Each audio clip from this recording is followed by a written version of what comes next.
Bueno, vamos a esperar que entren algunos más, siempre entran ahí unos minutos. Si quieren irse activando las cámaras para poder vernos mejor.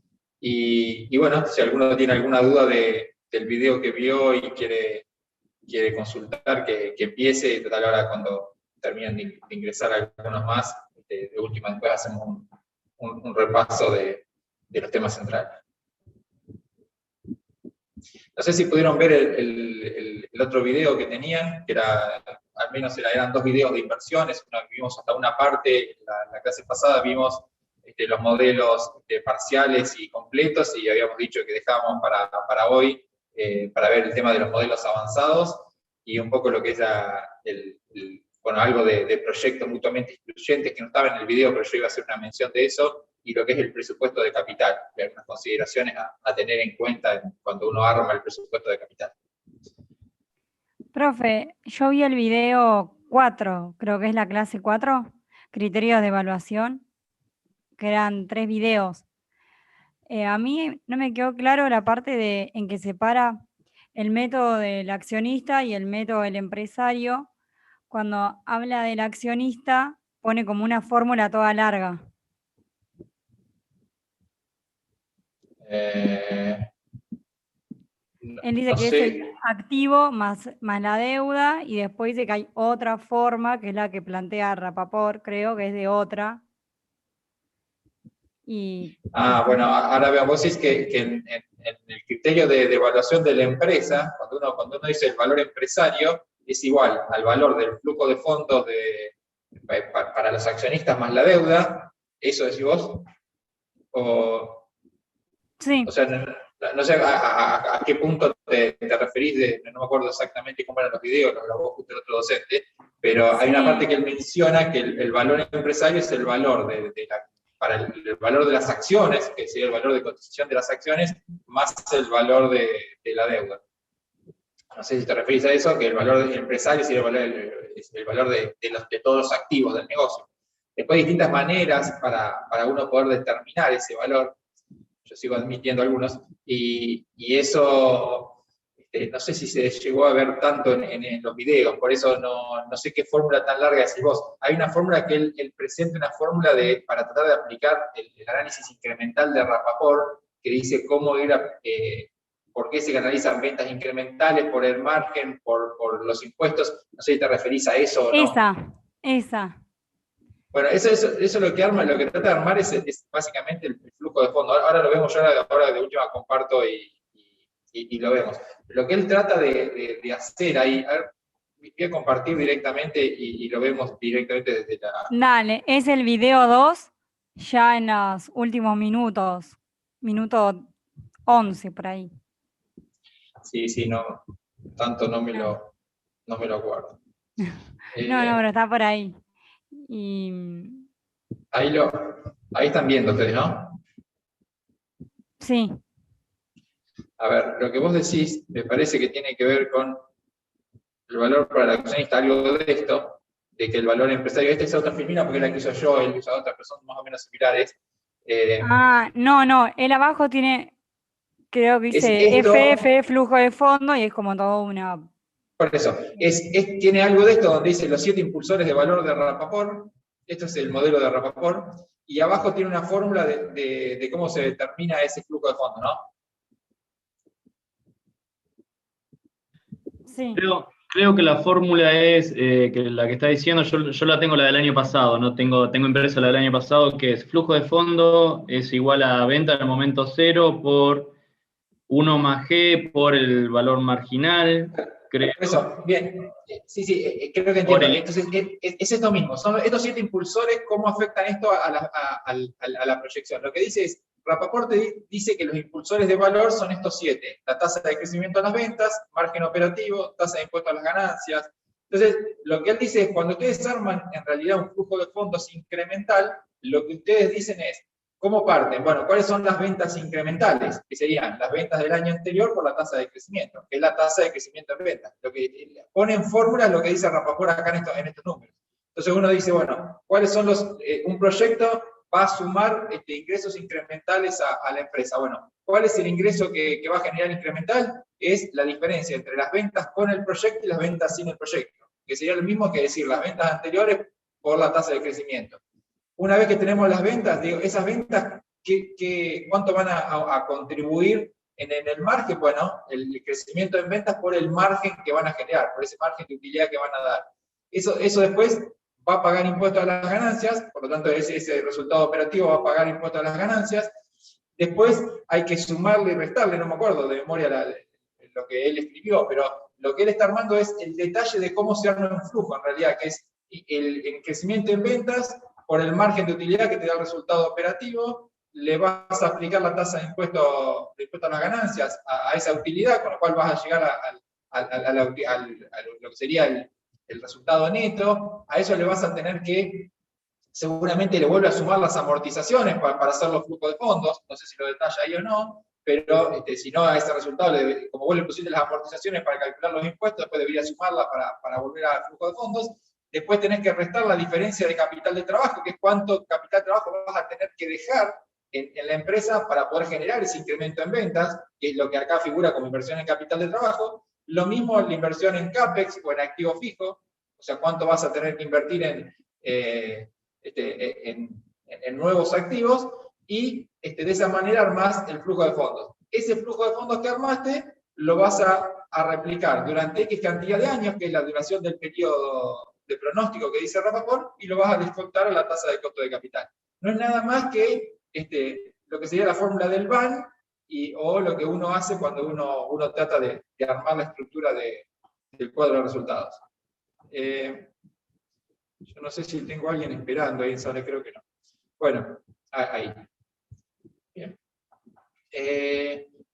Bueno, entonces, no sé ¿qué duda tenías de esa fórmula, Florencia?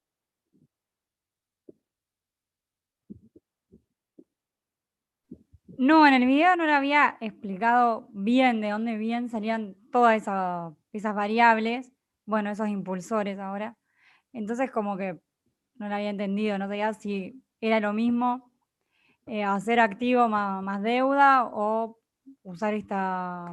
Está bien, lo que estaba diciendo, bueno, esa fórmula lo que tiende a decir es, el modelo de flujo de fondos lo que hace justamente es analizar flujos incrementales, dice los 7 impulsores, que son los 7 componentes que determinan ese flujo incremental y ese resultado incremental, él los puede resumir en estos 7 componentes, porque a veces uno analiza todas las ventas, todos los costos, y dice, no, vos tenés toda la estructura, ya la tenés. En el momento cero de lo que dice Rapaport es, todo lo que vos ya tenés invertido en capital, en estructura y demás, ya lo tenés. Lo único que vos tenés que tener en cuenta en un proyecto adicional es cuánto te incrementa en ventas, cuánto te va a contribuir al margen operativo, le vas a aplicar la tasa de impuestos que va afectada a ese proyecto, le restás las inversiones en capital de trabajo y en activos fijos que necesites para ese proyecto, y ya vas a obtener el flujo que te va a generar ese negocio. Eso lo vas a tener durante un determinado tiempo y lo tenés que descontar una tasa de costo de capital para determinar el valor. Eso básicamente es lo que dice Rapaport en estos 7 impulsores. No es mucho más que eso, que básicamente si uno arma el BAN de un proyecto llega más o menos a lo mismo. Bien, después lo que dice Rapaport, no sé si está relacionado con esto, dice que el valor empresario es igual al valor para los accionistas más el de la deuda. Si esto es así, lo que también dice es que el valor de los accionistas, por lo tanto, es el valor empresario menos el de la deuda. O sea, cuando uno dice, bueno, ¿cuánto vale mi patrimonio? Bueno, si vos valorás, o sea, vos armás un flujo de fondos de todo el negocio, lo descontás y traes el valor actual, muchos empresarios creen que eso es lo que vale su patrimonio. No, eso es lo que vale todos los activos que vos tenés puestos en el negocio. Vos descontás todo un flujo de fondos y a la tasa de costo de capital, y eso es lo que vale todo el flujo de fondos. Pero ese flujo de fondos parte lo financiaste vos y parte lo financiaron terceros. Por lo cual vos tenés que restar la deuda para ver cuánto vale tu patrimonio. Bien. Y una consulta, ¿este valor actual del flujo de fondos se hace con es lo mismo que la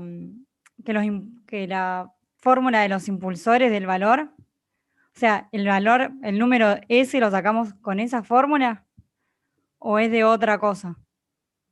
Esa Y fórmula yo estoy es- mezclando.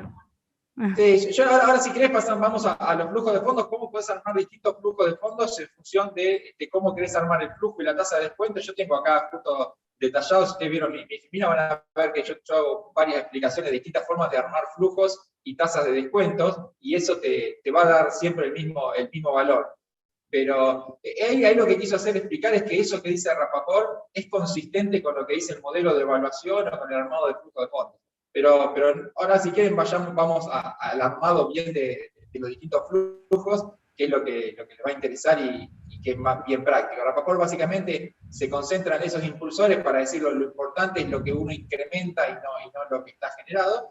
Y también otro dato importante que hace es que cuando dice que el valor empresario está dado por el valor actual del flujo de fondos, que eso que el Totarmar, más un valor residual, que es cuánto vale el negocio o el proyecto cuando yo termino la proyección. O sea, si yo estoy analizando un proyecto a una proyección a 5 años, digo, bueno, el valor actual de estos 5 años del flujo es tanta plata, más el valor en el año 5 del proyecto, y ahí eso puede ser un valor de liquidación si el proyecto termina y vendo todos los bienes que tengo, o puede ser un valor de empresa en marcha, que es, yo el negocio lo voy a seguir, simplemente proyecté 5 años, y entonces, bueno, ¿cómo determino el valor de empresa en marcha? Y por lo general es una perpetuidad. Rapaport ahí lo que dice, no me acuerdo si esto lo habíamos mencionado antes o no, pero Rapaport lo que dice puntualmente en esa perpetuidad, que por lo general ese valor cuando esa empresa en marcha, uno dice, bueno, el flujo de fondos del último año lo mantengo a perpetuidad. La posibilidad es que uno haga una perpetuidad con crecimiento o sin crecimiento. O sea, matemáticamente uno tiene la posibilidad de hacer ese flujo de fondos del año, por ejemplo, 5, dividido la tasa de descuento, o dividido la tasa de descuento menos G, que la tasa de crecimiento que uno estima para el proyecto. Lo que Rapaport dice es que él no está de acuerdo y que cree que está mal que uno le ponga tasa de crecimiento a ese valor residual. O sea, él no está de acuerdo con que ese valor residual sea una perpetuidad con crecimiento. ¿Por qué dice que no está de acuerdo? Porque uno no puede suponer que va a crecer más que el promedio de la industria de por vida, o sea, para siempre.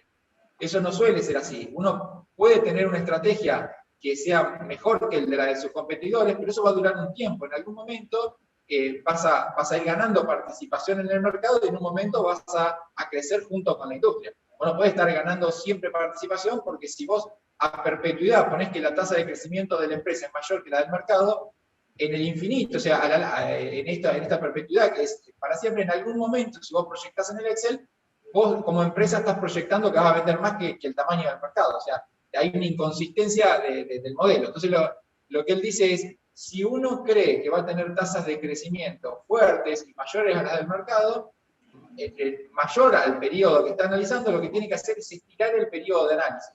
Si estabas proyectando 5 años y vos crees que vas a crecer más que el promedio del mercado por 10 años, bueno, vas a tener que proyectar 10 años y no 5, y en esos 10 años explicitar por qué vas a crecer más que el promedio del mercado, cuáles van a ser tus ingresos, tus costos y demás, pero una vez que vos cerrás la proyección, lo que él dice es, ahí tenés que hacer de última una perpetuidad sin crecimiento. O sea, no le pongas crecimiento a la perpetuidad.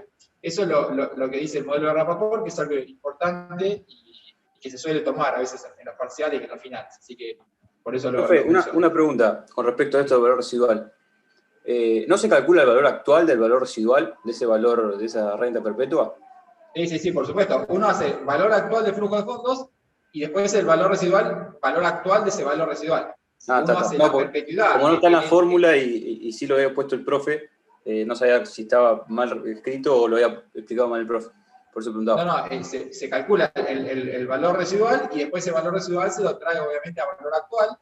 Lo que digo que al calcular ese valor residual, lo que dice Rapaport, como diferencia de lo que dicen la mayoría de los libros de finanzas, que la mayoría de los libros te dicen todas las posibilidades que hay. Entonces vos matemáticamente tenés, obviamente, perpetuidades con crecimiento, sin crecimiento y demás. Rapaport dice, el valor residual no puede tener tasa de crecimiento. Porque no sería razonable que uno proyecte de por vida tasas mayores de que va a crecer más que el promedio del mercado. Y el otro componente, que es el valor de títulos negociables, que dice que hay que sumarlo cuando uno dice cuánto vale un negocio, una empresa, valor del flujo durante la proyección, más valor actual del valor residual, que es cuánto va a valer la empresa cuando termino la proyección, y después le tengo que sumar todos aquellos, él le llama valores negociables, pero serían todos aquellos activos que yo tenga que no estoy usando en el negocio. Pueden ser todos los activos no operativos. Por ejemplo, en Argentina es muy común que uno analiza una empresa y el dueño de la empresa, cuando vos mirás los activos en el balance o en la realidad, te dicen, bueno, ¿qué activos tienen? Y tengo la planta de producción no sé, en determinada zona, tengo determinados locales comerciales, y tengo en los activos, hay un departamento en Mar del Plata, hay autos de los dueños, y no sé, inversiones también en plazos fijos y ese tipo de cosas. Y uno dice, bueno, pero ¿por qué tiene ese departamento en Mar del Plata que lo usa el dueño, que en realidad es del dueño, está dentro de la empresa? Y bueno, porque en algún momento, como en Argentina hay siempre tasas subsidiadas para algunos fines y demás, en algún momento hubo, no sé, tasa subsidiada para comprarse oficinas comerciales en determinadas zonas, entonces fue y se compraron con una tasa subsidiada un departamento en Mar del Plata. Entonces está dentro del negocio. Ahora, cuando uno dice, ¿cuánto vale esa empresa? Entonces vos decís, bueno, lo que vale el flujo de fondos de la empresa, lo que vale el valor residual de la empresa, y le tengo que sumar a eso todos los activos que puedo llegar a tener dentro de la empresa y que yo no necesito para generar ese flujo de fondos. Porque yo los puedo vender todos y igual genero ese mismo flujo de fondos. Entonces, ahí ese valor de valores negociables que dice se refiere a si tenés plazos fijos lo sumás, el saldo de caja en exceso a lo que necesitas para operar, lo sumás. Si tenés, obviamente, el auto del dueño del departamento Mar del Plata, lo que fuera, todo eso se suma, o sea, porque son todos activos que vos no necesitás para generar el flujo de fondos. Los únicos activos que vos no sumás son todos aquellos que necesita la operación porque se supone que ese valor está implícito en el flujo de fondos que generan esos activos. Bien, bueno, eso era, no sé, el punto de Rapaport. Después, en cuanto a los modelos avanzados, lo que estuvimos, bueno, hay tres grandes modelos, o tres mencionados acá al menos, el BAN secuenciado, también llamado valor presente ajustado, que ahora lo vemos, opciones reales, que es darle valor a distintas opciones que puede tener alguien, y el valor actual del EVA. En el video creo que detalla principalmente la parte del EVA, y estos dos creo que no se mencionan tanto, así que si quieren lo mencionamos ahora. Cuando uno habla de opciones reales... ¿Sí? No, nada. Ah, perfecto. Bueno, cuando uno habla de opciones reales, lo que dice es, ¿qué quiere decir? Bueno, ¿qué opciones tiene el proyecto? O sea, cuando uno dice, bueno, uno tiene que evaluar un proyecto, uno por lo general arma el flujo de fondos del proyecto y lo evalúa. Y dice, bueno, esto tiene determinado valor. Ahora, por lo general, lo que se suele hacer es evaluar cuánto pueden valer algunas opciones que pueden tener los proyectos. Porque los proyectos pueden tener un flujo de fondos estándar y después pueden tener opciones de, por ejemplo, de crecimiento, de abandono, de salida, de potenciar el crecimiento más de lo esperado si el escenario es positivo. Entonces, complementarlo con otros productos. Entonces, uno suele valorar opciones que el proyecto le puede generar. Imagínense, no sé, si ustedes tuvieran que hacer un plan de negocios para una empresa, uno podría armar el plan de inversión total para armar una planta para producir y venderle a toda Argentina, o armar un proyecto más chico para vender en Capital Federal, una vez que logra el éxito, expandirse a la provincia de Buenos Aires, luego hacia el interior y demás, y uno puede hacer escalonadamente las inversiones.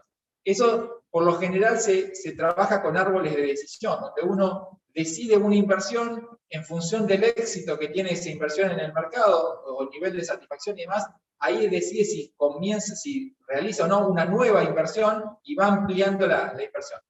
Eso se puede trabajar como un árbol de decisión, pero también se puede trabajar como opciones reales. Un proyecto uno analiza el proyecto original, que es que estoy proyectando para la primera inversión, y las opciones son las opciones de crecimiento que le puede brindar ese proyecto. Posibilidad de expansión, posibilidad de exportación. Cuando uno, por ejemplo, evalúa cuánto vale una empresa, uno dice, bueno, yo quiero comprar, no sé, una determinada empresa en Argentina, que es líder en el mercado de Argentina y le vende básicamente el mercado interno. Entonces uno evalúa y dice, bueno, ¿cuánto vale esa empresa? Hace el flujo de fondos, valor residual, decimos, eso es el VAN, básicamente el VAN. Lo que uno genera es el VAN.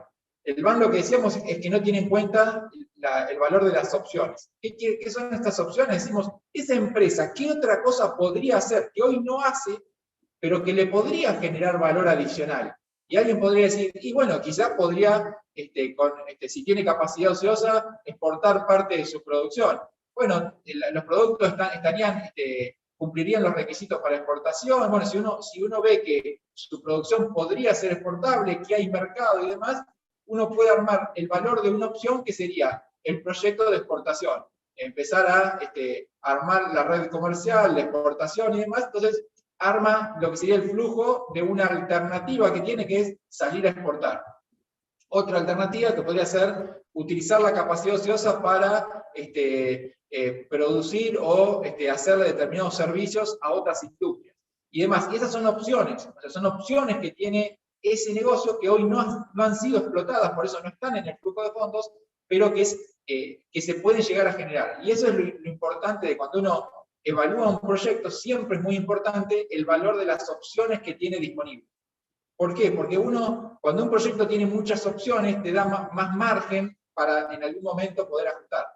Y además te da flexibilidad, el valor de las opciones te da flexibilidad. Siempre son opciones de crecimiento, opciones de salida de un mercado, opciones de cambios de insumos, opciones de cambios de producto. Imagínense que ustedes van a comprar un campo porque quieren sembrar soja. Entonces dicen, bueno, me voy a comprar un campo para sembrar soja. Entonces mi flujo de fondos va a ser la producción de soja, el valor de la venta de soja, de los costos de producirla y el resultado. Si yo compro el campo en Rauch o compro el campo en Tandil, yo lo que voy a armar es el flujo de fondos para la soja, que es lo que a mí me interesa, porque yo quiero hacer un proyecto para vender soja. Ahora, si yo entonces quizás hago ese flujo de fondos y digo, bueno, no sé si ustedes conocen algo de campo o no, pero seguramente el campo de Tandil vale mucho más que el campo de Rauch, porque por una cuestión de calidad de suelos y demás, entonces vale, no sé, 5 veces más que lo que vale el otro campo. Entonces, uno podría decir, si yo voy a hacer solo soja y estoy pensando y creo que toda mi proyección, que esto es estimada, tengo cierta confianza en que se puede llegar a dar, muy probablemente el campo que me dé el VAN mayor sea el de Rauch, no el de Tandil. ¿Por qué? Porque la inversión del campo de Tandil es mucho más grande, es mucho más caro. Ahora, ¿qué problema hay si mañana la soja baja mucho y sube el trigo, o la cebada, o la papa? O sea, el campo de Rauch sirve solo para soja, no sirve para otra cosa. Entonces, no me da flexibilidad a la inversión. Entonces, esto de valorar las opciones es muy importante y por eso que se lo toman como métodos avanzados, porque te permite a un proyecto tener en cuenta qué valor le podés agregar, sacar, o qué flexibilidad te da las opciones que da ese proyecto. Y eso muchas veces se tiene en cuenta también en la decisión de inversión. Uno le termina asignando un porcentaje, una probabilidad, termina dándole al proyecto un valor por lo que es el flujo de fondo original, más un porcentaje por las opciones que podría llegar a tener. Y de esa manera quizás uno tiene una información más completa para decidir. Esa es la idea de las opciones reales, es tratar de evaluar opciones y posibilidades que pueden tener. Es cuando uno compra una tecnología y no sé, una máquina que produce solo electricidad, o tener la posibilidad de producción a electricidad, a combustible, a gas y demás. Un horno, por ejemplo, para las industrias. Hay hornos que son eléctricos con adaptación a gas, con adaptación a combustible. Entonces, cuando vos tenés esa flexibilidad, te permite que en cada momento usás el insumo más barato. Entonces, esa flexibilidad vale. Más allá de que en el momento que lo evaluás, ya sabés que va a usar un determinado insumo en esa tecnología o en la otra que estás comparando, que la única posibilidad es con esa tecnología, con ese insumo. Entonces, esa es la idea de valorar opciones. Después, lo que es el VAN secuenciado, lo vamos a ver, yo lo tengo acá en una de las filminas, así que lo vemos directamente con una fórmula. Bueno, acá cuando hablaba de flujo de fondos, lo que yo les quería decir era, cuando uno dice, voy a armar un flujo de fondos, cuando uno quiere evaluar por flujo de fondos, uno puede armar distintos flujos de fondos.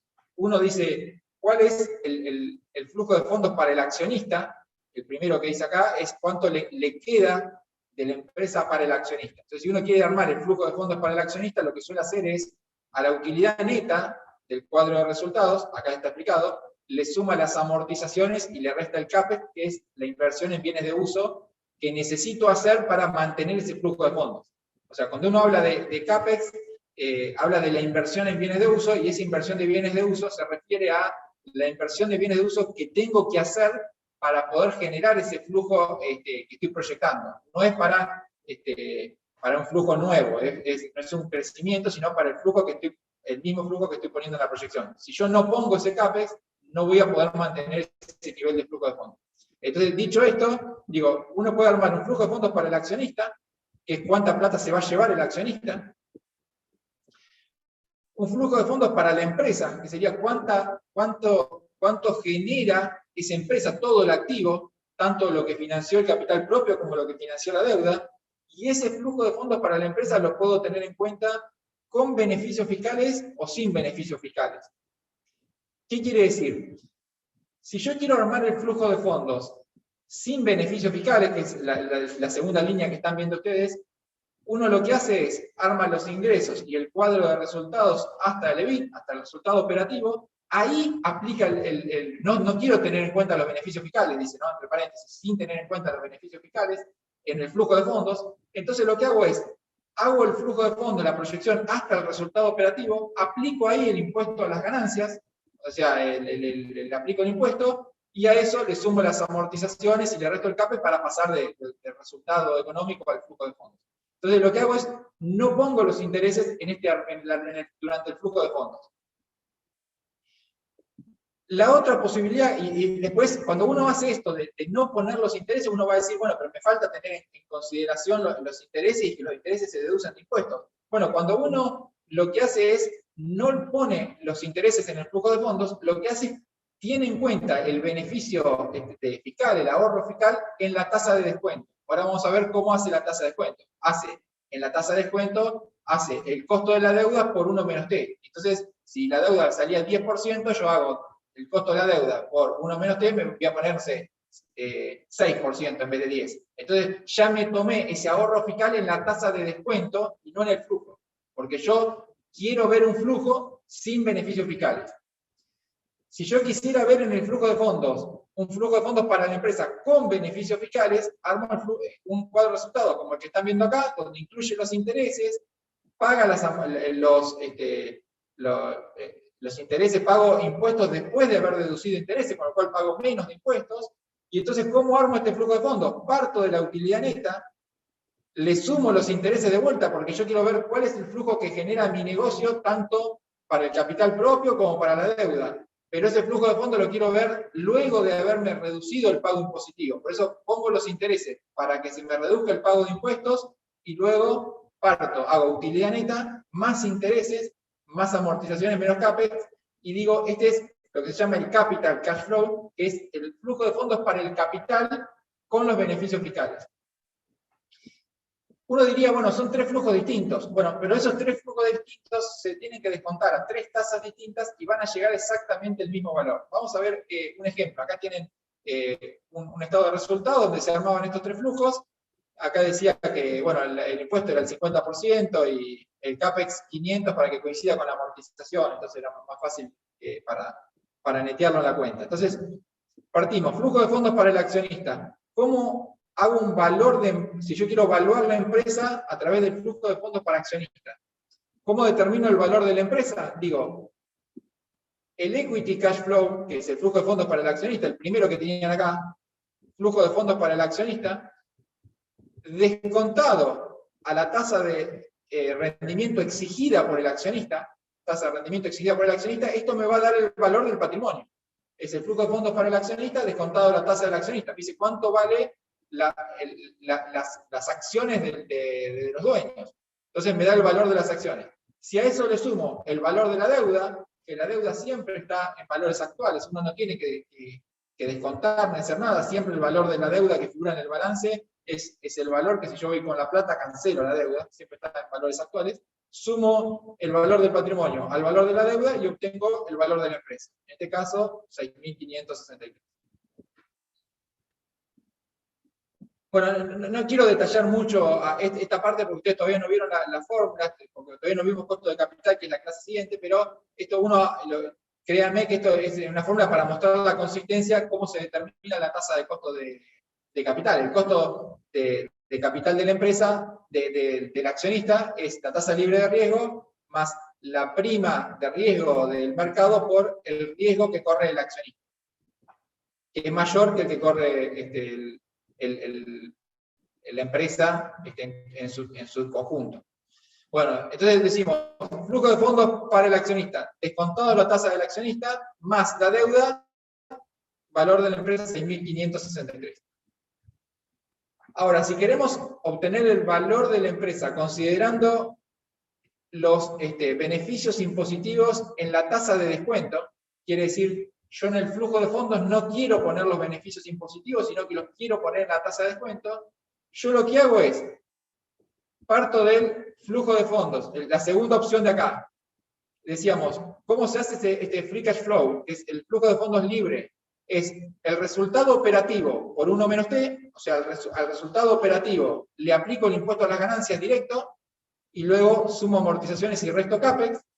Entonces no puse, en este flujo de fondos, no le puse ningún beneficio, no me tomé ningún beneficio positivo.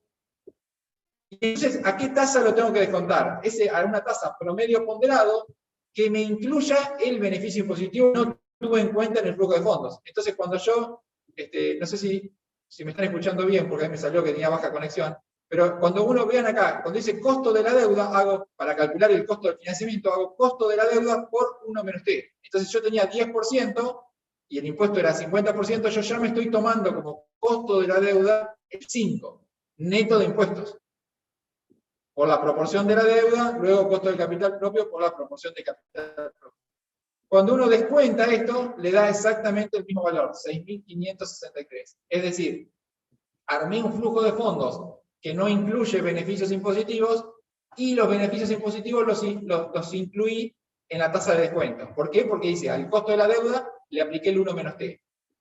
La otra opción es que a la tasa, al costo de la deuda no le aplique el 1 menos T, lo deje como está, 10%, y entonces sí considere los intereses en el flujo de fondos para ver la reducción que me genera en el pago de impuestos el poder deducir los intereses. Entonces armo el flujo de fondos con los beneficios impositivos a lo largo del flujo de fondos para poderme tomar el ahorro impositivo y verlo en el flujo de fondos, y cuando lo descuenta una tasa donde le aplico el costo de la deuda total, no le resto el efecto del 1 menos T. Y me da exactamente el mismo valor. Lo que estamos diciendo es que hay distintas maneras de uno llegar al valor. Lo que uno nunca tiene que hacer, y es un error que puede ser que hay que tener cuidado de no cometer, es incluir los intereses en el flujo de fondos, o sea, armar un flujo de fondos con los beneficios impositivos y luego incluir también en la tasa de descuento el beneficio impositivo, porque estaría tomándome 2 veces el ahorro fiscal. ¿Se entiende? Después, en la clase que viene, cuando veamos costo de capital, quizás van a entender mejor cómo se determina esta fórmula, y si quieren volvemos y lo repasamos, que en el video no lo detallaron. Pero esto es lo que quiero decir. Todos los métodos de evaluación van a llevar al mismo resultado. Y ahora vamos a ver lo que era el BAN secuencial o el valor presente ajustado, que es el cuarto método que también permite llegar a exactamente el mismo valor. Lo que dice este valor presente ajustado o BAN secuencial, que está tomado como un método avanzado, es que uno puede determinar el valor de la empresa total, o sea, el valor de la empresa endeudada, como el valor de la empresa acá dice, el valor de la empresa total es igual al valor de la empresa sin deuda más el valor de los ahorros fiscales que me genera la deuda. Entonces, y uno llega al mismo valor. ¿Cómo hago para generar el valor de la empresa sin deuda? Bueno, digo, ¿cuál es el flujo de fondos? Sin considerar la parte de intereses, o sea, la que vimos, el free cash flow, es el flujo de fondos libre, sin poner los intereses en el flujo de fondos, descontados a la tasa de la deuda, o sea, a la tasa que está ajustado el costo de la deuda por, a ver cómo puedo decirlo, el costo de capital, que todavía no lo vieron, pero el costo de capital que uno usa de tasa de descuento, tiene que tener incluido el riesgo. Entonces, si uno tiene una empresa con riesgo, tiene una tasa de costo, de descuento mayor que si la empresa tiene menos riesgo. Entonces, si uno le saca el efecto del endeudamiento, lo que uno tiene que hacer es ajustar esa tasa de descuento para sacarle el efecto también del endeudamiento a la tasa de descuento para que se vea reflejado un menor riesgo. Esta fórmula que está acá, que es el beta E, que sería el riesgo de la empresa endeudada, dividido 1 más la relación pasivo-patrimonio, le saco el efecto de endeudamiento, me permite llegar a un beta, un riesgo sería asociado a la empresa sin endeudamiento. Esto lo que quiere decir es que el beta, el riesgo de la empresa endeudada tiene un beta de 1,20, y si la empresa le saco el endeudamiento, si la financio todo con capital propio, en realidad el riesgo, la variabilidad de ese negocio es de 1,10, bajo el nivel de riesgo. ¿Por qué? Porque saco un componente fijo del cuadro de resultados. Al eliminar un componente fijo, lo hago más variable, por lo tanto tengo menos riesgo. Eso lo van a ver en apalancamiento, ¿no? No me quiero complicar, pero sí es importante entender para ver estos métodos que no se los van a tomar, olvídense en el parcial, valor presente ajustado, pero lo que les quiero decir es que este método avanzado lo que permite es decir, ¿cuánto vale la empresa si yo la financio toda con capital propio? O sea, si no tengo deuda, y entonces determino el flujo de fondos sin el efecto impositivo y la tasa de descuento como una empresa sin deuda, y luego le sumo el valor actual del ahorro fiscal. ¿Cómo se determina ese valor actual del ahorro fiscal? Es el monto de la deuda que tengo por la tasa de interés, que es lo que voy a pagar de interés por cada año. Si le aplico la tasa de impuesto a las ganancias, es lo que me voy a poder ahorrar de impuesto a las ganancias. Imagínense, tienen una deuda de 10.000 pesos que paga 10%, deuda por 10% me va a dar 1.000 pesos, que es lo que pago de interés. Si eso lo multiplico por la tasa de impuesto a las ganancias, en Argentina si fuera 35%, digo 350 pesos es lo que me estoy ahorrando por tener esa deuda. Entonces hago deuda. Por costo de la deuda es el interés. Por tasa de impuesto a las ganancias es el ahorro fiscal. Eso lo descuento, ese flujo de fondos que lo voy a mantener siempre y cuando mantenga esa deuda en el tiempo. Si yo decido que mi negocio lo voy a mantener siempre con ese nivel de deuda, lo descuento a una tasa que esté asociada al riesgo de ese flujo de fondos. ¿Cuál es la tasa? La tasa de la deuda. Cuando uno hace flujo de fondos para el accionista, lo descuenta la tasa del accionista. Arma flujo de fondos para la empresa, lo descuenta la tasa de la empresa, que es el promedio ponderado. Cuando hace flujo de fondos de la deuda, lo descuenta la tasa de la deuda. Entonces, descuento la tasa de la deuda y me dice cuál es el valor actual de este ahorro fiscal. Sumado al valor actual de la empresa sin deuda, me da exactamente el mismo valor nuevamente. Y esto son los distintos flujos. ¿Por qué se dice que este valor presente ajustado o van secuencial es algo más avanzado, es un método avanzado o es mejor que el BAN tradicional? Porque el BAN común lo que me hacía es me unificaba todo acá. Yo tengo directamente flujo de fondos descontado a una tasa.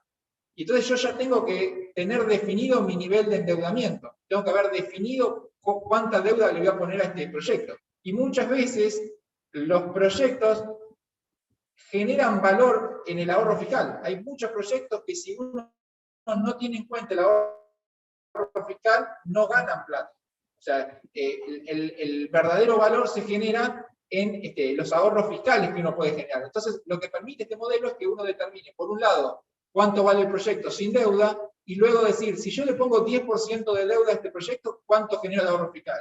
Si le pongo 20%, ¿cuánto? 30%, ¿cuánto? Entonces, me va dando rangos de valor en función del riesgo que quiero correr y cuánto puedo aumentar de valor si yo me apalanco con ese nivel de endeudamiento. Entonces, es por eso que se lo toma como un método avanzado.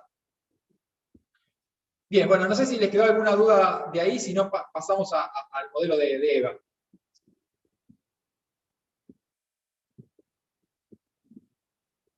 ¿Pasamos? Sí, por mí sí, profe. Bien. Luego, bien. El otro modelo, que era el último modelo de los 3 modelos avanzados, era el modelo de evaluación económico agregado, el valor económico agregado, conocido como EVA, que lo que hace es, trata de, a ver cómo se lo digo sencillamente, cuando uno calcula el BAN de un proyecto, te dicen, este proyecto va a tener un BAN de 1000.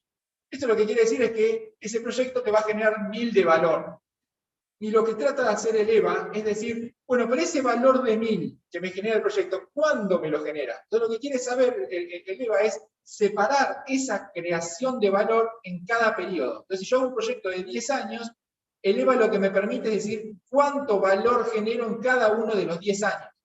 Y por lo tanto, la sumatoria de todos los EVA va a ser lo mismo que el BAN.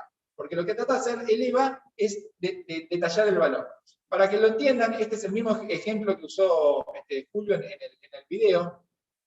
Acá se parte de una inversión de 10.000 pesos, que la decisión es invertir 30% más por año durante 5 años y luego dejarlo en estado estacionario. O sea, a partir de ahí que se mantenga una perpetuidad sin incrementar las inversiones. Dice, la empresa se financia todo con acciones a un costo del 10%, y el rendimiento obtenido de estas inversiones que está haciendo, estos 10.000, más todo lo que va a invertir, ese negocio te rinde 12%.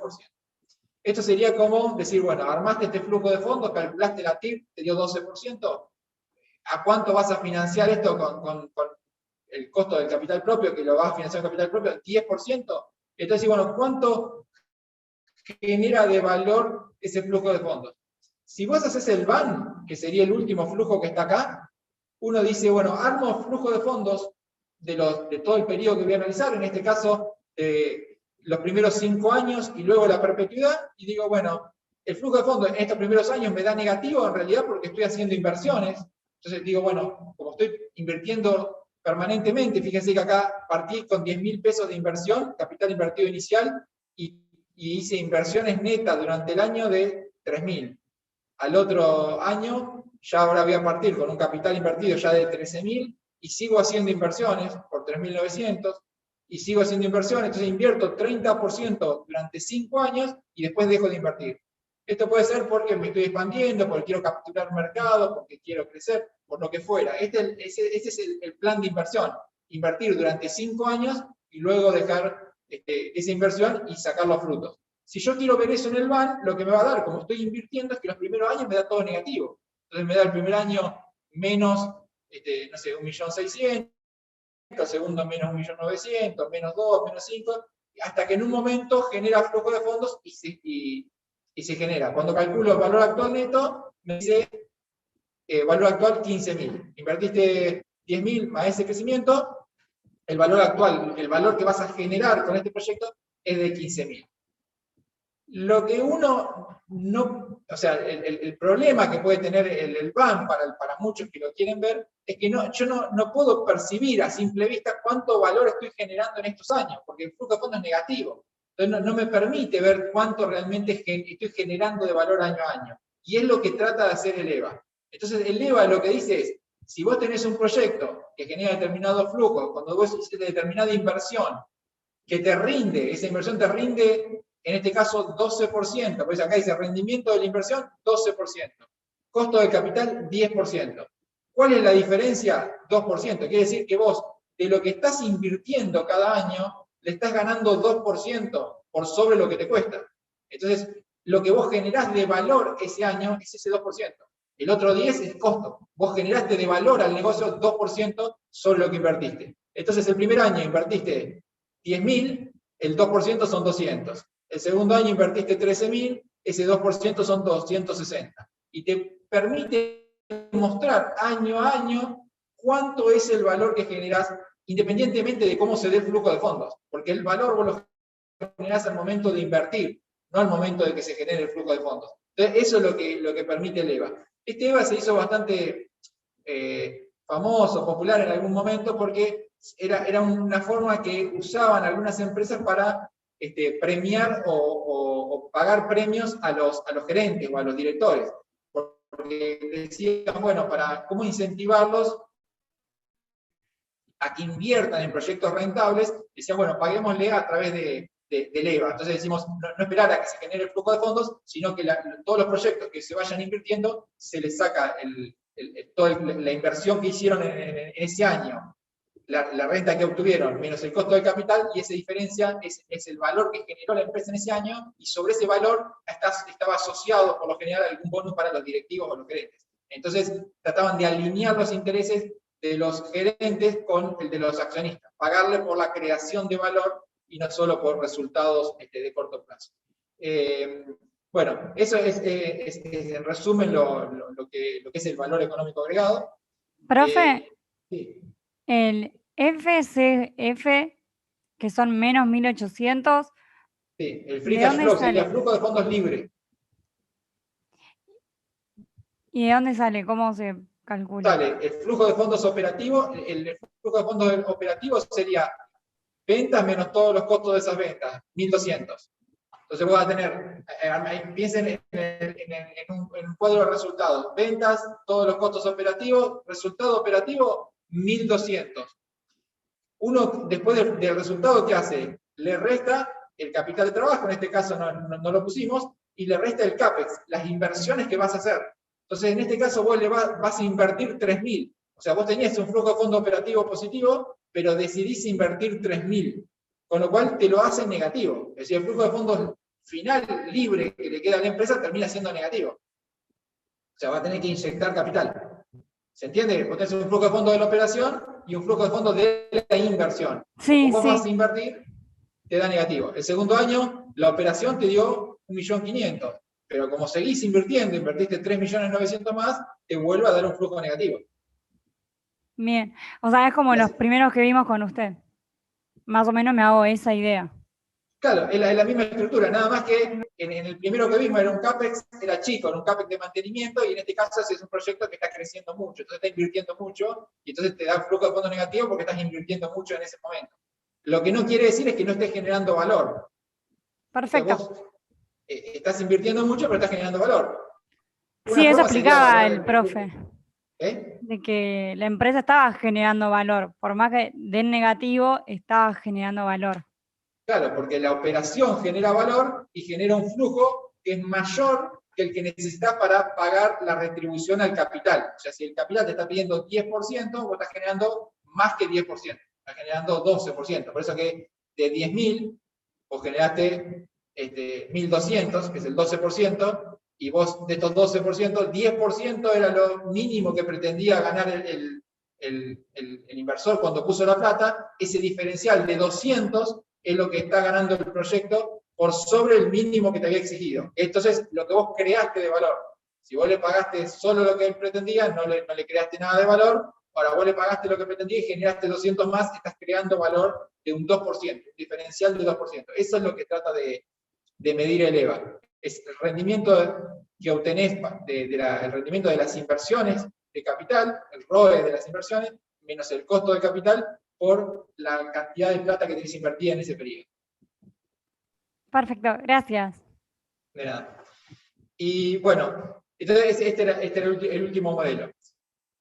Después, algunos proyectos, que esto lo quería mencionar simplemente porque me parece que no estaba tampoco en los videos, algo se mencionó, pero yo prefiero aclararlo porque son cosas que por ahí son interesantes, en los finales se puede tomar y demás, entonces está bueno aclararlo. Proyectos especiales, proyectos mutuamente excluyentes, quiere decir que si yo hago un proyecto no puedo hacer el otro. Estoy decidiendo si comprar una máquina u otra, se excluyen automáticamente, no puedo comprar las dos. Me compro un auto nastero o gasolero. Bueno, estoy decidiendo una cosa contra la otra. Entonces, son proyectos que se excluyen, es uno u otro. ¿Cómo decido cuando uno tengo proyectos mutuamente excluyentes? Bueno, algo necesario que tengo que hacer es igualar, que cuando uno toma la decisión de inversión, por lo general tiene que tratar de decidir con proyectos con el mismo monto de inversión y el mismo plazo, para así poder decidir con cualquier método de evaluación, con BAN, TIR y que todo me coincida. Si no me coincidía el monto de la inversión, eso lo vimos cuando vieron el BAN, que cuando un proyecto es más grande que el otro, lo que uno hace es el análisis incremental. Decimos el proyecto más grande menos el proyecto más chico, a ver si me conviene hacer esa inversión incremental al inicio para generar ese flujo incremental, que es la diferencia. Entonces, si ese proyecto incremental me genera BAN positivo, si la TIR es mayor al costo de capital, lo apruebo. Quiere decir que vale la pena invertir ese adicional de inversión para generar ese adicional de flujo. Eso cuando tienen distinto tamaño, eso sí se vio en las primeras partes. Ahora, ¿qué pasa cuando los proyectos tienen distintas vidas? Esto quiere decir, tengo un proyecto a 3 años y otro proyecto a 10 años. ¿Cómo comparo una máquina que dura 3 años con una que dura 10? Entonces, tengo que, para poder comparar necesariamente, yo para poder decidir entre dos proyectos que son excluyentes, es uno u otro, tengo que igualar en los proyectos, tengo que igualar las vidas de los proyectos. ¿Cómo hago para igualar las vidas? Entonces, acá hay 3 alternativas que uno tiene para poder igualar las vidas y después poder tomar la decisión. La primera alternativa es cadena de reemplazos. ¿Qué sería? Es suponer que el proyecto, lo repito, entonces tengo un proyecto de 3 años y otro de 6, digo, bueno, 2 proyectos de 3 es igual a 1 de 6.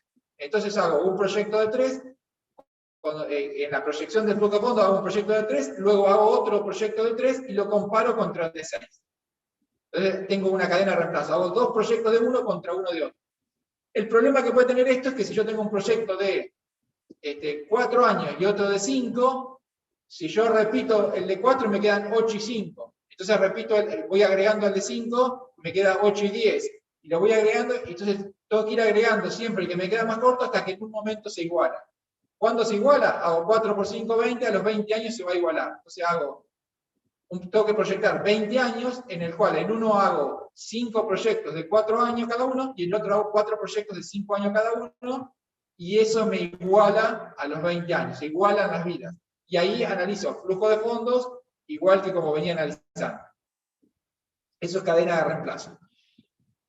Algo que me simplifica eso es el costo anual equivalente, que en vez de tener que armar el flujo de fondos repitiendo el proyecto hasta igualar vidas, llevo todo a un equivalente anual. El costo anual equivalente, ese sí lo vimos el otro día, lo que hace es calcula el proyecto de 3 años, cuánto es el equivalente anual. Si yo hago un proyecto de una máquina, digo, esta máquina me cuesta los 3 años tanto, es lo mismo que decir cuánto me cuesta por año. Esta otra me cuesta tanta plata y me dura 10 años, me es exactamente lo mismo que gastar tanta plata por año durante 10 años. Como saco equivalentes anuales, después comparo 2 equivalentes anuales. Comparo cuánto me cuesta cada máquina por año y ahí decido. Este modelo de costo anual equivalente lo que está suponiendo, uno de los supuestos del modelo, es que yo puedo repetir los proyectos uno detrás de otro, tal como sería la cadena de reemplazo, que yo termino un proyecto y puedo hacerlo nuevamente. Eso lo vimos en costo anual equivalente. Entonces, esto para igualar vidas, o hago cadena de reemplazos, o calculo costo anual equivalente, que el supuesto me permite igualar vida, y si no, lo otro que tengo que hacer es explicitar qué voy a hacer con los fondos desde que termine el proyecto más corto hasta la vida del proyecto más largo. Esto quiere decir, yo tengo un proyecto que dura 3 años, y tengo otro proyecto que dura 7 años, bueno, yo puedo decir, ¿cómo hago para comparar esos dos y tomar la decisión? Yo puedo decir, hago este proyecto a 3 años, y a partir de ahí, todos los flujos de fondos que haya generado ese proyecto de 3 años, los voy a invertir en un plazo fijo, o en lo que fuera, durante los próximos 4 años, o en un bono, durante 4 años, para poder igualar vidas. O sea, decido qué voy a hacer en esos 4 años que me faltan. Lo explicito, y ahí voy a comparar 2 proyectos de 7 años cada uno, donde uno es un proyecto más una colocación de dinero por 4 años, y el otro es un proyecto a 7. Entonces, de esa manera puedo comparar. Si no, no puedo decidir entre 2 proyectos que son excluyentes. Y la última posibilidad que tengo es que hay proyectos que son muy particulares, que son proyectos que tienen duración temporal óptima. ¿Qué quiere decir esto? Que los proyectos, si yo digo, bueno, el proyecto lo corto hoy, tiene un valor. Si lo corto mañana, tiene otro valor. Si lo corto pasado, tiene otro valor. O sea, la duración que yo le dé al proyecto me determina el valor, cuánto genero de valor. Ahí dice la tala de un bosque, por ejemplo. Ustedes siembran árboles y dicen, ¿cuándo me conviene talarlo? Entonces vos decís, si yo talo el bosque a los 5 años, después de talarlo, yo tengo que estimar cuántos kilos de madera voy a tener y cuánto valor voy a generar.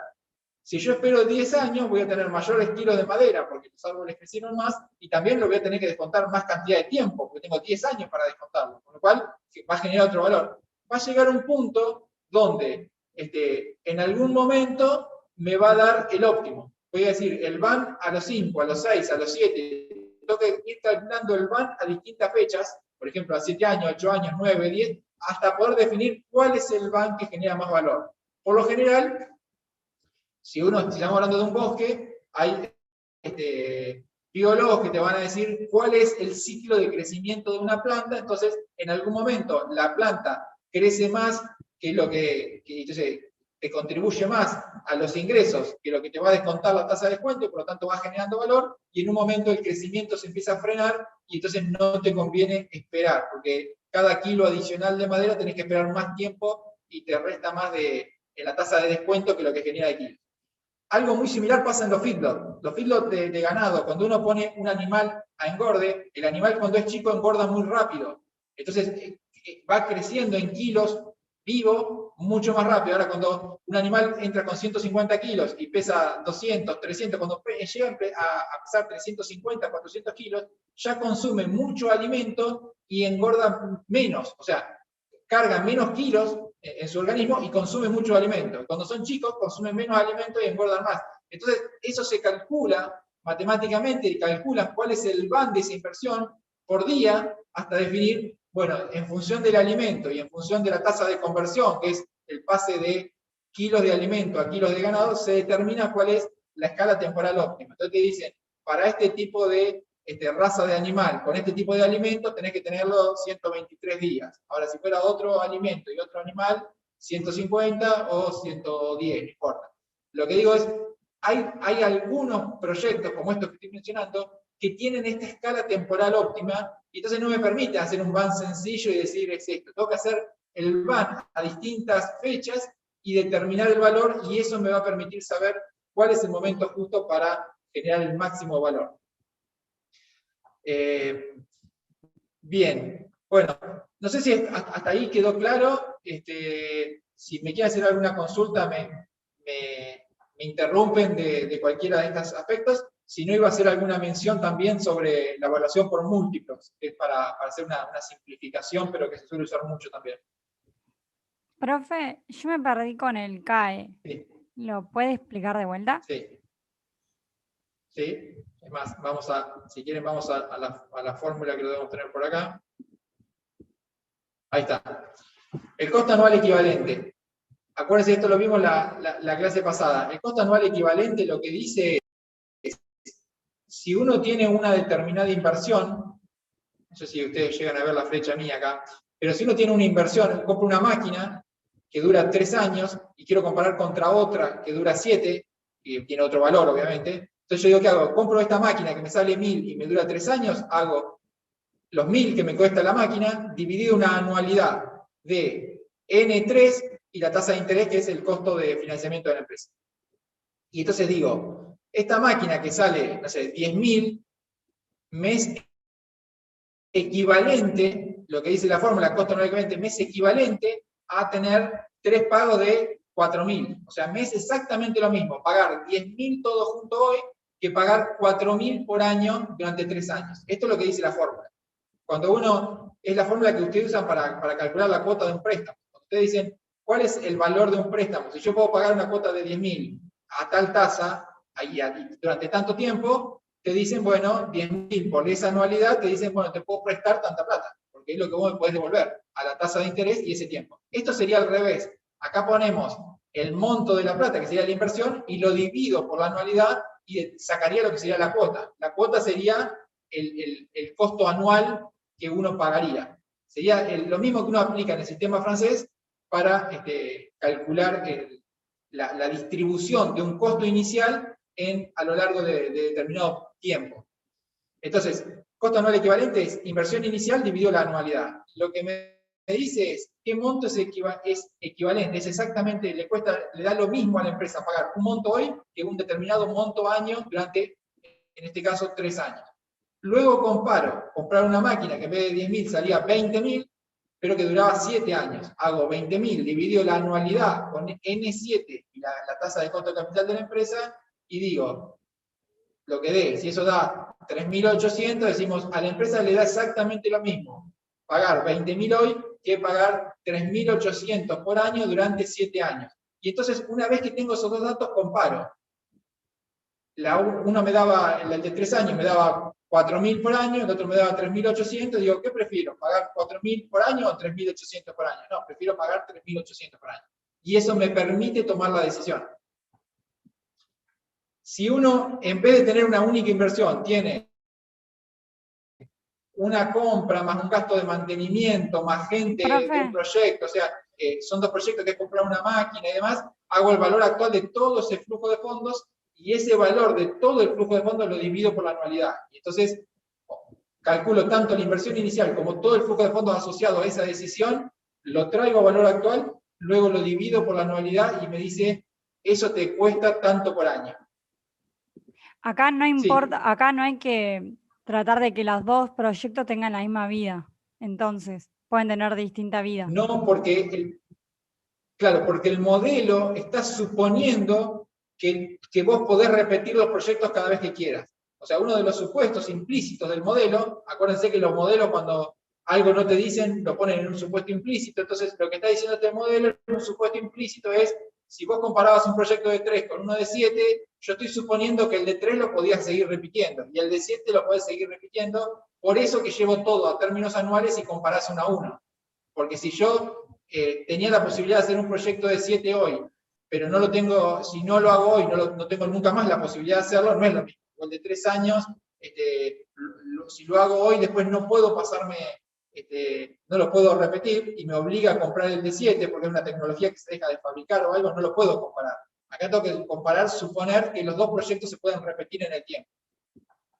Perfecto, Yo le hice el gracias. ejemplo de las matricerías, por ejemplo, a las industrias a veces hacen estos cálculos con si les conviene hacer matrices de madera o matrices de fundición y demás por los costos que tiene y cuánto duran, y lo que define en realidad en qué momento conviene hacer una u otra es la tasa de interés. Cuando el costo de interés es muy alto, te conviene bajar la inversión porque esa anualidad te cambia mucho la ecuación. Cuando bajan la tasa de interés, te permite quizás hacer una inversión más grande y repartirla en el tiempo. ¿Se entendió el costo anual equivalente? Sí, mil gracias. Bien. ¿Algún otro tiene alguna duda de lo que vimos? ¿O quieren que pase a... Profe, ¿puedes repetir lo que dijiste recién de la tasa de interés? No, que la anualidad se determina, cuando ustedes determinan esta anualidad, una anualidad es un factor de anualidad que depende del tiempo y de la tasa de interés. Entonces, no es lo mismo comprar una máquina si tengo una tasa de interés del 40% que del 10%. Entonces, imagínense que esto, yo digo, quiero invertir en una máquina que vale 10.000 pesos y dura 3 años, o en una máquina que vale 20.000 pesos y dura 7 años. La diferencia en la inversión es muy alta. En los años es el doble y en la duración es un poquito más del doble. Entonces, si yo lo calculo la anualidad con una tasa muy alta del 40%, me va a convenir seguramente hacer la menor inversión. ¿Por qué? Porque poner toda la plata hoy me cuesta mucho. O sea, es muy caro financiar esa inversión. En cambio, cuando la tasa de interés es baja, me conviene que tiende a ayudar a aprobar los proyectos más grandes, de inversiones más importantes, porque no tengo tanto costo para financiarlo y por lo general genero ahorros a lo largo del tiempo. Pero bueno, lo que digo es, esta anualidad es tiempo y tasa.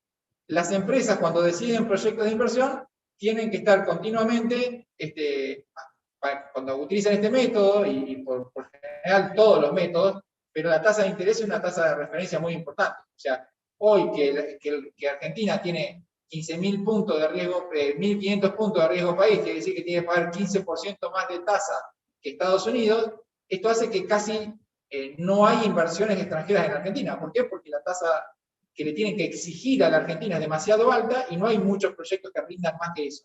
Entonces, cuando la tasa de interés sube mucho, te baja las posibilidades de inversión. A eso me refería. O sea, la tasa de interés condiciona mucho la inversión porque vos tenés que conseguir inversiones que rindan más que esa tasa.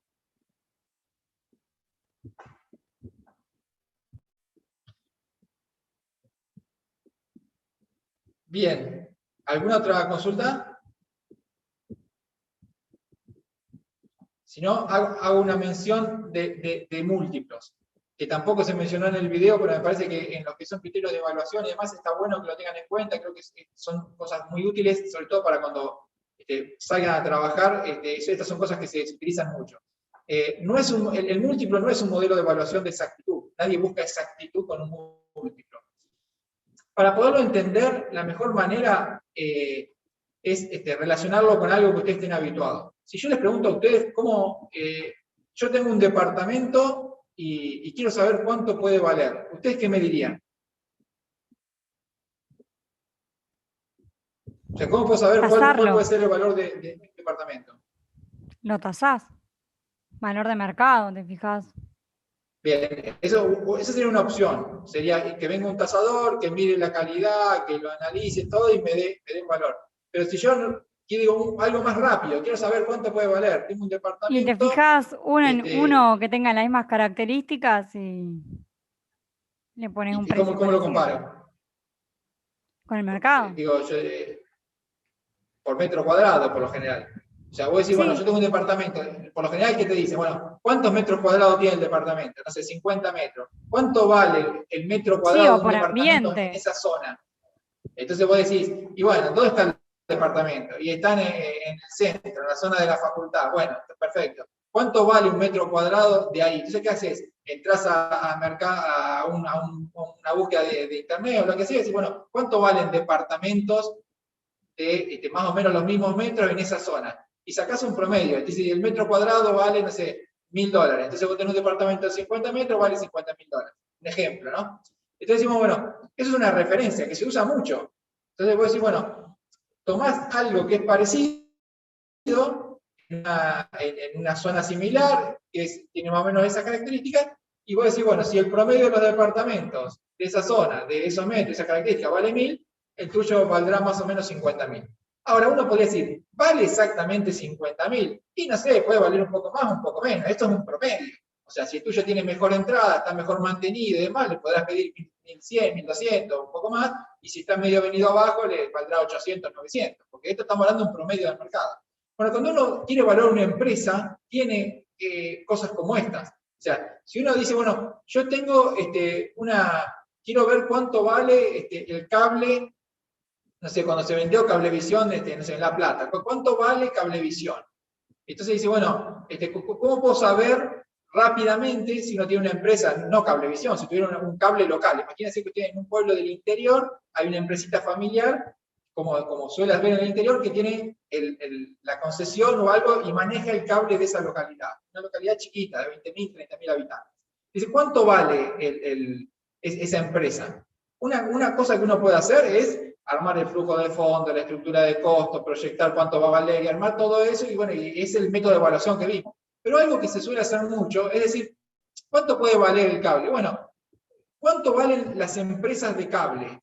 ¿Cuánto vale Cablevisión? ¿Cuánto vale otras empresas que hacen el mismo servicio y que cotizan en bolsa o que han habido transacciones recientes? Entonces vos decís, las empresas tienen un determinado valor y lo podés asociar, por ejemplo, por cantidad de usuarios. Entonces vos decís, no sé, Cablevisión vale, no sé, 1.000 pesos por usuario, porque dividís el valor total de la empresa dividido la cantidad de usuarios.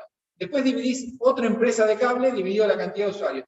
Cuando vos ves que hay un parámetro que es más o menos estable, y digo justamente usuarios porque en sistemas de telefonía, cable y demás, es la variable que se suele usar mucho, son esos flujo de fondos operativos, un múltiplo operativo. Uno dice, bueno, las empresas de cable valen tanto por usuario. Entonces, en los mercados suele haber esos valores. Y bueno, las empresas de conexión valen, no sé, 1.000 pesos por usuario. Entonces, si vos te vas a comprar una empresa que tiene 20.000 usuarios, y vos sabés que vas a tener que pagar 1.000 pesos por usuario, por 20.000 vas a tener que pagar 2 millones, punto. Entonces, ya sabés que después vas a entrar en detalle, pero te da un rango de razonabilidad, te dice más o menos cuánto tiene que valer. No puede valer 4 ni puede valer 1, tiene que valer más o menos eso, porque es lo que el mercado paga. Entonces, esos son los múltiplos, es una aproximación de valor en función de lo que valen otras empresas que son comparables. Esos múltiplos hay de dos tipos, hay múltiplos más financieros, que son múltiplos de EBITDA, por ejemplo, que son los más utilizados. Múltiplos el EBITDA es el resultado antes de intereses, impuestos y amortizaciones. Puede ser múltiplos de EBITDA también, de múltiplos de resultado operativo, pero por lo general se usan múltiplos de EBITDA, en algunos casos múltiplos de venta, o sea, en supermercados, cosas muy masivas, se paga tantos meses de venta o tantos días de venta. Entonces, lo que decimos es, ¿Cómo se calcula el múltiplo de EBITDA? Digo, bueno, ¿cuánto vale la empresa? No sé, tantos millones de pesos. ¿Cuál fue el resultado antes de intereses, impuestos y amortizaciones que generó esa empresa en el último año? Si vale 10 y generó 1000, vale 10 dividido 1000, tiene un múltiplo de 10. Entonces vos decís, esta empresa le están pagando 10 veces las utilidades que genera. Bueno, vas a otra empresa que cotiza y haces lo mismo, vas a otra del mismo sector, ¿no? Entonces, si yo estoy en un sector, no sé, fabrico zapatillas, digo, ¿cuál es el múltiplo que, cuando miro Nike en el mercado, cuál es el múltiplo que está pagando? Valor total de Nike dividido las utilidades del último año. Si miro, no sé, Adidas, ¿cuál es? Y voy mirando distintas empresas del mismo sector. Y digo, en promedio, cuando uno ve que el ratio ese da 10 en una, 9,5, 9,7, 9,4, eso te está indicando que el promedio, el mercado en promedio está pagando entre 9,5 y 10 EBITDA por esa empresa. Entonces, vos decís, ¿cuánto puede valer mi empresa? Antes de hacer todo el análisis, digo, bueno, ¿cuál es la utilidad que genero? La multiplico por 9,5, la multiplico por 10, y digo, y más o menos va a estar entre ese valor. Eso es una forma muy rápida de llegar a un valor en una empresa. Buscar comparables que coticen, como cotizan sé cuánto vale la empresa, porque digo cuántas acciones hay, cuánto vale cada acción, le sumo la deuda, tengo el valor de la empresa, y por otro lado, como cotiza, tengo el balance, digo qué resultado tengo, divido el valor de cotización por esa utilidad y determino el múltiplo de vida. Y otros múltiplos muy utilizados los operativos. Una empresa que es, no sé, traes de petróleo, una acción minera, cuántos kilos tenés de capacidad de extracción. O sea, en algunos lugares se mide la capacidad de producción. En los frigoríficos, por ejemplo, es cuánta cantidad de cabezas podés faenar y procesar y para exportar. Entonces, bueno, ¿qué capacidad tenés para matar animales, depostarlos, envasarlos y exportar? Bueno, esa capacidad, entonces te pagan tanto por capacidad de cabezas. Entonces, si vos tenés 500 cabezas, te pagan, no sé, tantos miles por esas 500, y si te viene un frigorífico que es 10.000 cabezas, son esos miles por las 10.000. Entonces, de esa manera se acercan a lo que son valores razonables, y esos son múltiplos. El múltiplo lo que trata es acercar un valor para después que vos hagas el análisis genuino, con el flujo de fondos y demás, pero no debería darte muy lejos de los múltiplos que son razonables en el mercado. Y también lo que puede pasar es que hay veces que hay veces que los mercados pagan más que lo que vos generás. Y entonces esos múltiplos te dan relación de que quizás es un buen momento para vender. Por ejemplo, cuando llegó Carrefour a la Argentina, salió a comprarse todos los supermercados chicos. Entonces, ¿cómo hacía? Y te pagaba, ¿cuánto factura el supermercado de supermercados que eran familiares, ¿no? Supermercados chicos. Decía, bueno, te paga, no sé, las ventas de un año, te pagaba el supermercado. Entonces vos le demostrabas las ventas y se lo vendías.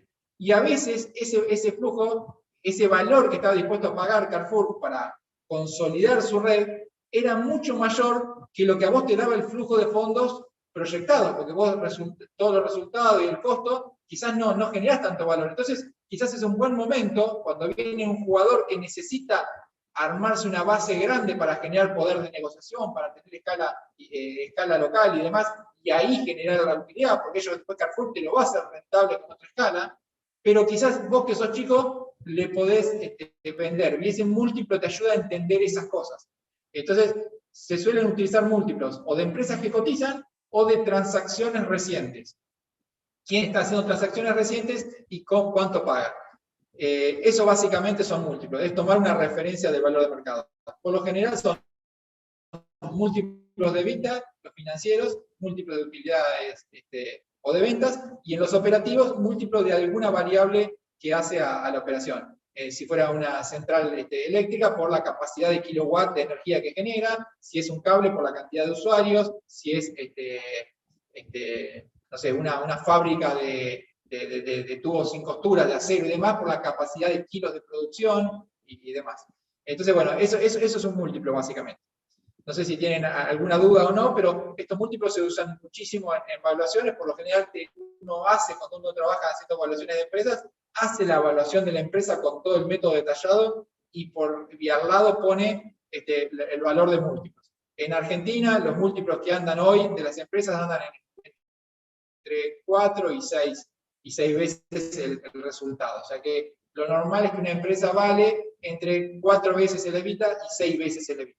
O sea, más o menos entre 4 y 6 veces las utilidades que puede generar, salvo algunos sectores como los tecnológicos y demás, que se suele pagar un múltiplo mayor. ¿Por qué? Porque esos crecen a una tasa muy alta. Entonces, le pagan más por el EBITDA actual, porque en realidad lo que están valorando es que ese EBITDA tiene una tasa de crecimiento muy alta. Entonces, se suelen pagar múltiplos mayores a las empresas que tienen mayor tasa de crecimiento. Bien. Bueno, no sé si tienen alguna duda de múltiplos, si no hago un comentario respecto al presupuesto de capital y cerramos el tema de hoy. Profe, ¿y ¿Alguna duda respecto de múltiplos? el horizonte temporal en ese caso ¿El horizonte? Sí, cómo se calcula? ¿O cómo o sea, Es en el momento. No tenés una proyección de múltiplos. Lo que vos haces es ver los múltiplos del momento. Vos lo que haces es ver las transacciones, las últimas transacciones que se hicieron o valores de cotización de las empresas de ese momento para determinar los valores de las empresas y poder dividirlos, por ejemplo, por la utilidad que generan, y se determina un múltiplo. Por ejemplo, vos decís, esta empresa vale 5 veces su utilidad. ¿Por qué? Porque el promedio de todas las empresas que cotizan valen más o menos entre 5 y 6, por lo cual lo razonable es entre 5 y 6 veces la utilidad que genera, que sea el valor de una empresa. Después lo que claro, uno, pero en un una año, decisión que digamos, suele o tomar, sea, en un balance de un año, por en ejemplo. el último dato que tengas, la última utilidad que pudiste generar. Ah, Después ok. lo que a veces puede pasar es que vos decís, yo tengo esta empresa que genera, no sé, X de utilidad, pero yo con muy poco podría mejorar la utilidad. Entonces lo que hacen muchos empresarios es, ¿cuál es el múltiplo de mi empresa? Si yo la quiero vender hoy, ¿cuánto me pagan? Y si yo hago alguna reforma y mejoro rápido la utilidad, y por ahí, entonces lo que suelen hacerse muchas veces es se contrata un asesoramiento para hacer eficiencia en costos y demás, y después venderla. Entonces vos agarrás a la empresa hoy, digo, genero 100 de utilidad. Bueno, ¿cómo hago para lograr eficiencia? Y por ahí trabajo 1 o 2 años generando una mejora y después la vendo. ¿Por qué? Porque yo después voy a hacer un múltiplo de esa utilidad. O sea, por lo general, el mercado que está pagando eso, el flujo de fondos también va a responder por eso, porque ese mayor utilidad es mayor flujo de fondos. Entonces, en realidad muchos hacen eso, dicen, estiman el múltiplo hoy, y digo, si yo hago estas acciones, ¿cuánto potencialmente crecería el valor de mi empresa? Aplico el mismo múltiplo a la utilidad que va a tener la empresa luego de haber hecho ese proyecto de inversión, ese incremento de la capacidad de producción y demás. Entonces analizo el múltiplo de hoy por la utilidad de hoy, el múltiplo de hoy por la utilidad que voy a tener dentro de 5 años, y digo, bueno, en el medio, este es el valor que voy a generar con estos proyectos. Eso se suele hacer bastante.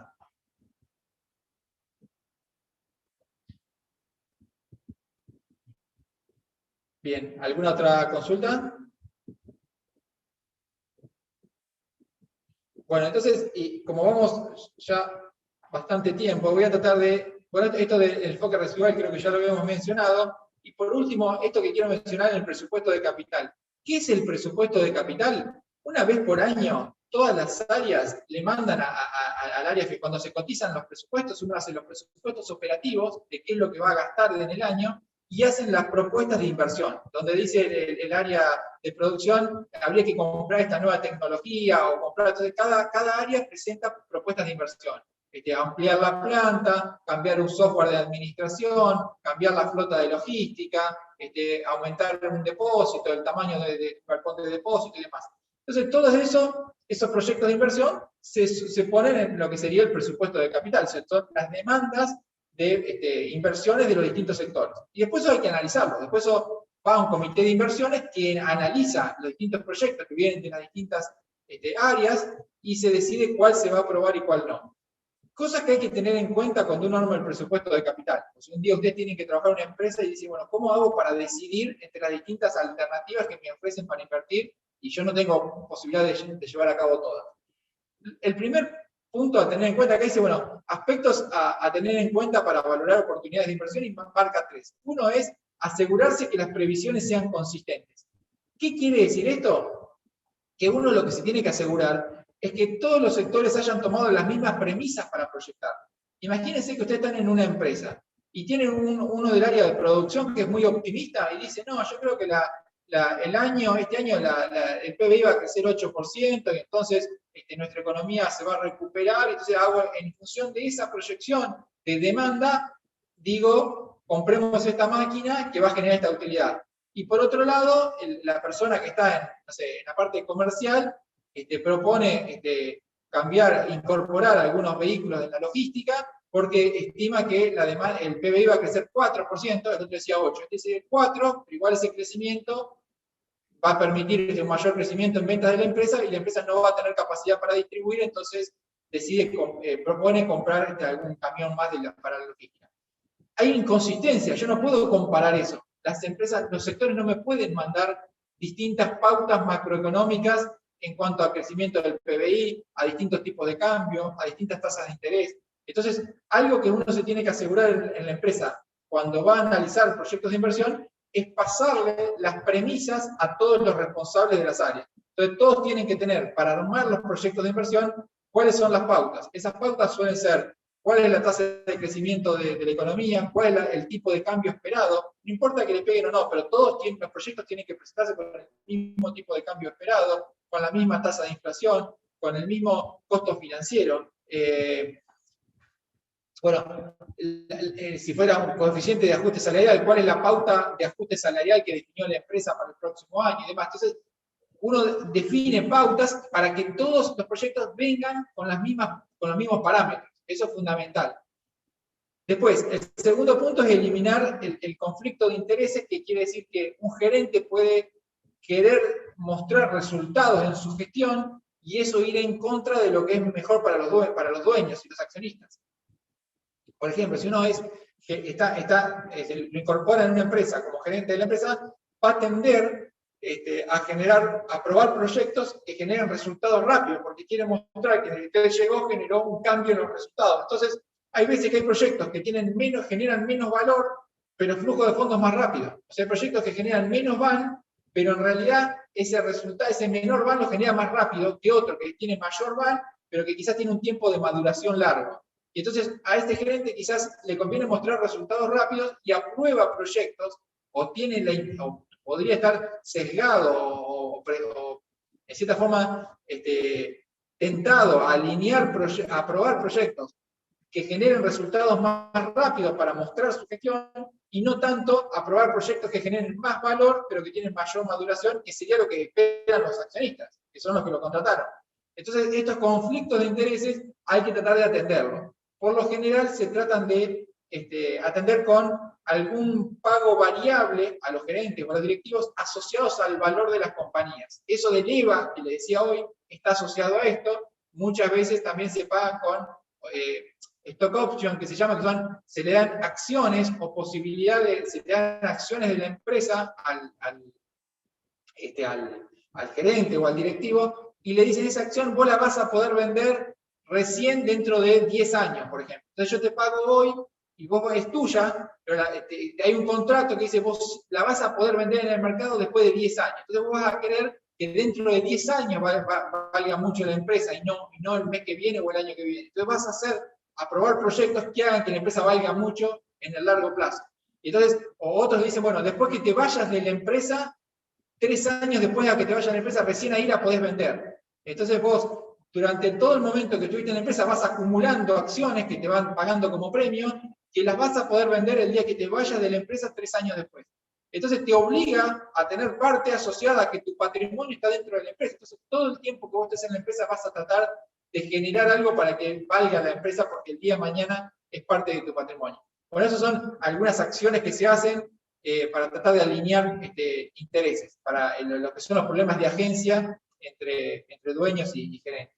Y después, reducir sesgos en las previsiones. Esto tiene que ver con que los que están armando los proyectos, muchas veces arman los proyectos porque están convencidos de que les va a ir bien. O sea, la persona que desarrolló un producto y logró desarrollarlo y lo logró hacer funcionar, después te presenta el proyecto y suele cometer el error involuntario, pero porque estar tan compenetrado y tan convencido de lo bueno que es su producto que acaba de desarrollar, suele ser demasiado optimista sobre la opinión de los demás. O sea, todos los demás quizás no opinan como él, entonces suelen tener demasiadas proyecciones muy optimistas de ventas en el mercado y demás. Por lo tanto, suele pasar que lo que uno tiene que hacer es hacerse preguntas cuando le llegan proyectos de las áreas para estar seguro de que no haya exceso de optimismo.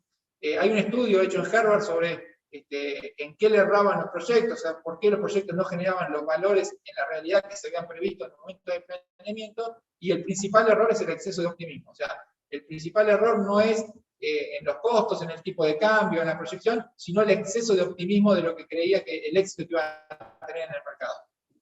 Entonces, lo que se suele recomendar es que se hagan algunas de estas preguntas, que es, ¿por qué el proyecto genera BAM positivo? O sea, ¿qué significa que un proyecto genere BAM positivo? Significa que genera valor por encima de lo que genera el promedio de las empresas en el sector, porque vos estás tomando plata al costo promedio ponderado del capital y estás haciendo rendir más que ese costo promedio. Ese costo promedio suele ser el rendimiento promedio del sector y de la economía, con lo cual, si vos tenés un proyecto que genera BAM positivo, quiere decir que estás generando valor por encima de lo que generan los otros proyectos. Después, si ese proyecto genera ese valor, ¿por qué nadie lo identificó? ¿Por qué nuestros competidores no lo identificaron antes? Si vos decís que vas a entrar, no sé, a un nuevo mercado, bueno, nadie se dio cuenta que existía ese mercado, bueno, eso es importante. Quizás es verdad, nadie se dio cuenta, y si eso fuera así, ¿cuánto tardarían mis competidores en ir al mercado también? O sea, si yo descubrí una oportunidad, bueno, esa oportunidad es buena y genera valor porque yo tengo capacidades propias y únicas que hacen que ese valor lo genero por mis propias capacidades, porque aprovecho capacidades ociosas, porque tengo cosas que hago mejor que la competencia, y por lo tanto ese valor es sostenible en el tiempo, eso que voy a generar lo voy a poder mantener en el tiempo, o yo ni bien capte ese mercado, van a venir un montón de jugadores a querer participar de este mercado. O sea, cuando uno encuentra un mercado exitoso, rápidamente vienen un montón de empresas a ofrecer lo mismo, con lo cual la rentabilidad esa, que era muy buena al inicio, baja mucho a lo que es un promedio, luego después en competencia. Bueno, y estas son las cosas que uno se tiene que preguntar cuando uno aprueba los proyectos de inversión para poder después meterlos en el plan de inversiones de la empresa.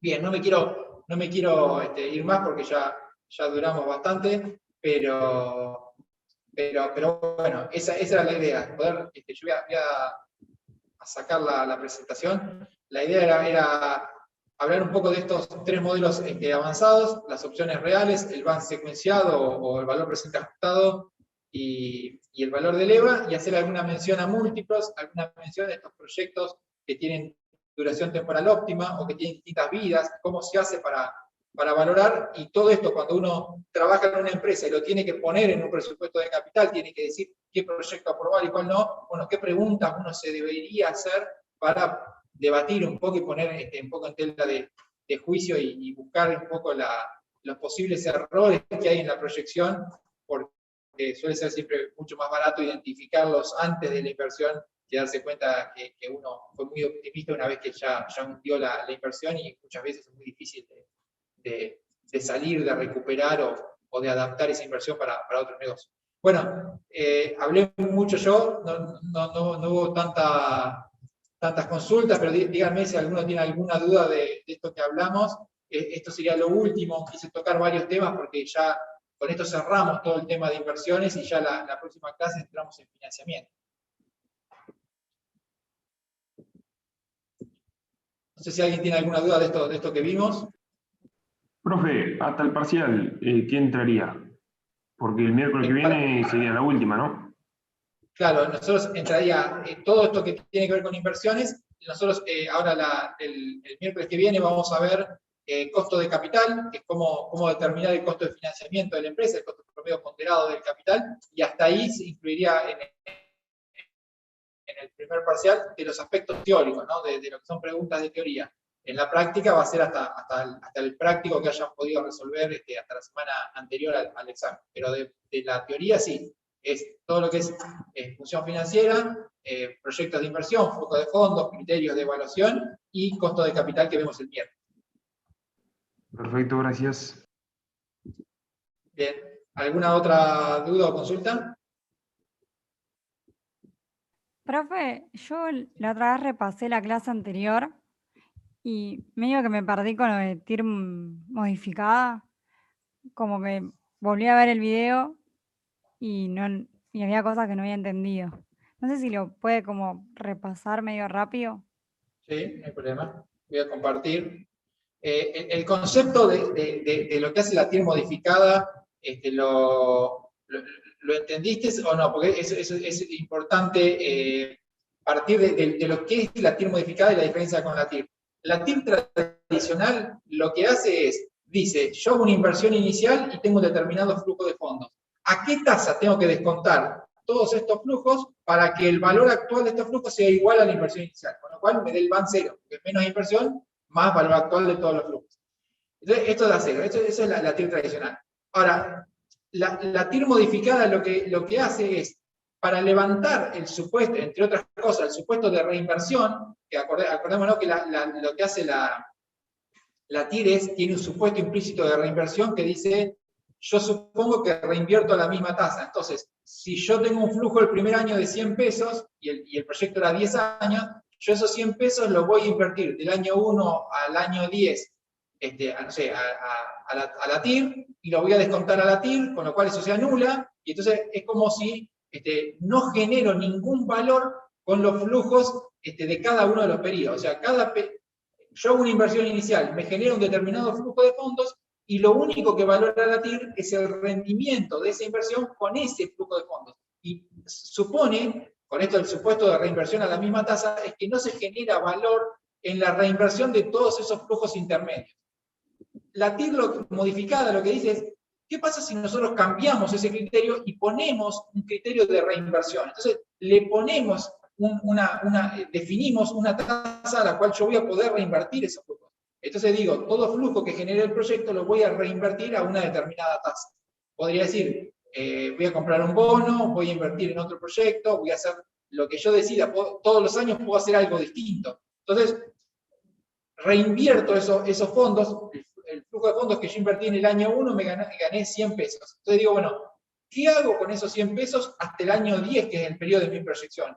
Digo, bueno, esos 100 pesos los voy a invertir a uno más la tasa de interés hasta el año 10.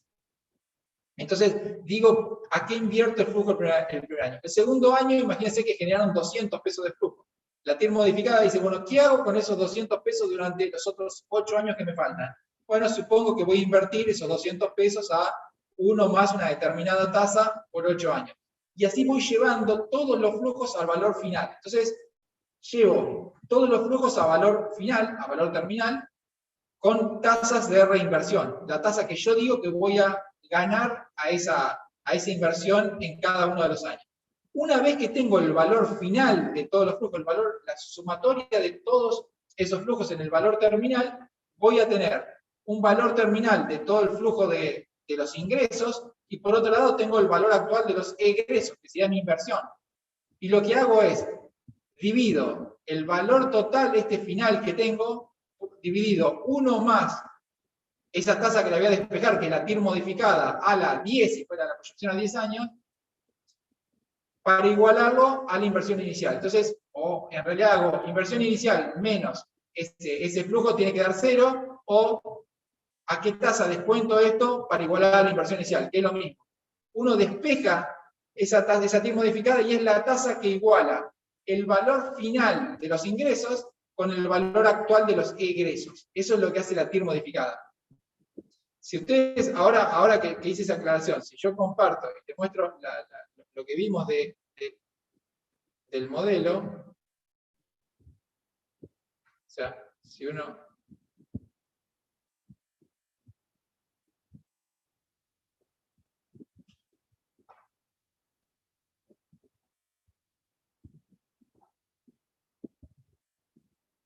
Ahí está TIR modificada. Entonces, acá tienen lo que sería la fórmula. Uno dice, acuérdense que esto sirve además para cuando teníamos flujos no convencionales, juntar todos los flujos negativos por un lado y los positivos por el otro. Lo que toma como inversión inicial es todos los flujos de egresos, sería todos los flujos negativos del proyecto, el inicial, más si en algún momento tengo un flujo negativo, todos los flujos de egresos los descuento a la tasa de costo de capital, a la tasa a la cual se financia la empresa. Entonces tengo el valor actual de todos los flujos negativos, que sería el valor actual de la inversión, y por otro lado tengo todos los flujos de ingresos, los flujos positivos, que los capitalizo por uno más una tasa que la voy a poner yo, que es una tasa de reinversión, que el modelo te dice que el analista tiene que poner, a la n-t. Quiere decir, si el flujo este es el del año 1, y yo proyecté 10 años, digo 10 menos 1 lo tengo que llevar 9 años. Si el flujo fue del año 5, me quedan 5 años, con lo cual es n10 menos 5, 5 años que tengo que llevar, y así voy llevando todos los flujos a valor terminal. Cada flujo lo capitalizo a una tasa para llevarlo a valor final. Y eso va a tener, después sumo todos esos flujos y voy a tener una sumatoria de todos los flujos a valor final. Esos flujos los descuento a uno más la TIR está modificada a la n, que es, ¿qué tasa? La TIR modificada es la tasa que me iguala el valor final de los ingresos con el valor actual de los egresos. Eso es lo que trata de hacer. De esa manera, elimina todos los supuestos de reinversión, y entonces yo voy a tener una inversión con el flujo que genera esa inversión, más todo lo que voy a generar con la plata de esas inversiones que voy a llevar a cabo en cada uno de los periodos con el flujo de fondos que genere esa primera inversión. Entonces yo voy a tener un primer flujo de fondos que generó esta inversión, y luego con esos flujos de cada periodo yo voy a hacer otras nuevas inversiones. Con lo cual es como si yo hiciera una inversión por cada flujo que tengo. O sea, tengo que explicitar eso en el modelo.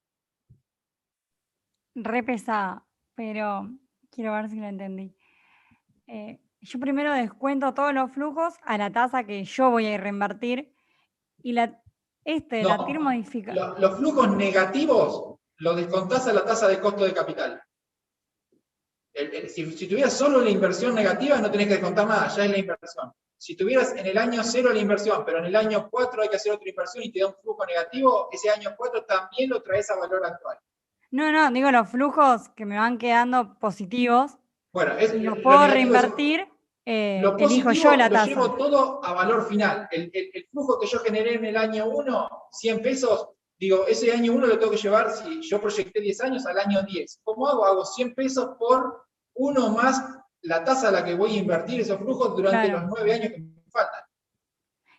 Entonces lo llevo a valor final, lo voy a tener en el año 10. Después el flujo del año 2 hago lo mismo. Ese flujo lo voy a invertir desde el año 2 hasta el 10 a una tasa de 1 más una determinada tasa, 8 años. Y voy llevando todos los flujos al valor terminal, o sea, valor final. Entonces, cuando yo todos los ingresos los llevo a valor terminal, me van a quedar separados. Tengo los ingresos en valor final y los egresos en valores actuales. Entonces, cuando yo descuento todos esos valores terminales por uno más la tasa, la TIR M a la N, al periodo de esa tasa que me iguala el valor final de los ingresos con el valor actual de los egresos, la tasa que me hace que eso sea igual es la TIR modificada. Bien, ahí entendí. Gracias.